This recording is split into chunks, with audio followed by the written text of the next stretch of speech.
शहर से बहुत दूर एक गांव था। उस गांव में एक बरगद का पेड़ था। उस पेड़ पर एक झूला लटका हुआ था, लेकिन कोई भी गांव वाला उस झूले पर बैठने की हिम्मत नहीं करता था।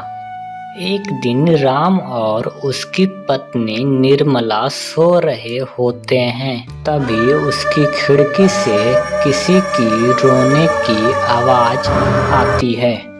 इस वजह से राम की नींद खुल जाती है। अरे ये कौन है? हे भगवान, लगता है ये रोने की आवाज उसी बरगद के पेड़ से आ रही है। अरे निर्मला, जल्दी उठो, देखो ना, आज फिर से वही रोने की आवाज आ रही है।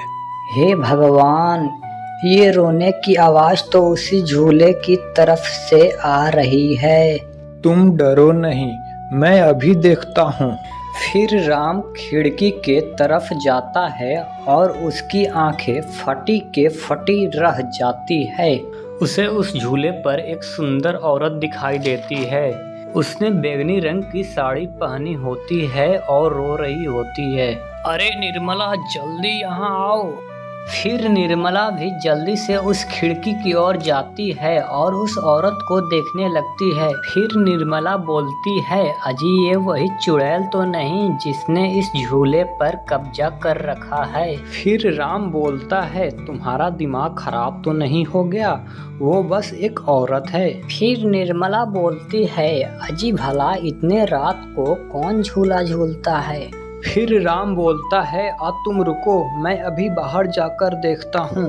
फिर निर्मला बोलती है, अजी रुको, तुम्हारा दिमाग तो खराब नहीं हो गया जो खुद मौत के मुंह में मरने के लिए जाना चाहते हो। मैं आपको कहीं नहीं जाने दूंगी। तभी वह चुड़ैल अचानक से गायब हो जाती है। ये सब देखकर वो दोनों डर जाते हैं। तभी निर्मला बोलती है, अरे मर गए रे, ये तो गायब हो गई। मैंने आपसे पहले ही कहा था, ये कोई आम औरत नहीं है। फिर राम बोलता है, तुम सही कह रही हो निर्मला, इस झूले में जरूर कोई गड़बड़ है। तभी कोई गांव वाला इसके आसपास जाने से भी डरता है। फिर निर्मला बोलती है, अजी आज तक तो हमने इस झूले के बारे में बस अफवाहें ही सुनी थी, आज तो हमने अपने आंखों से देख लिया। मैं इस घर में बस अब और नहीं रहने वाली। फिर अगले दिन निर्मला का भाई शहर से अपनी पत्नी के साथ अपने घर आता है। अरे निर्मला बहन, तुम कहाँ हो? अरे भाई, आज तुम्हें अपनी बहन की कैसे याद आई? बस ऐसे ही, बहुत दिन हो गए थे तो मैंने सोचा अपनी प्यारी बहन से मिल लूं आज।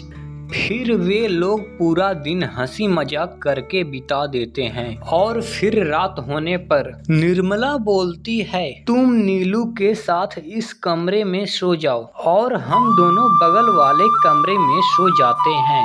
और हाँ, तुम्हें किसी चीज की जरूरत हो तो मुझे बता देना। फिर निर्मला इतना बोलकर अपने कमरे में सोने के लिए चली जाती है।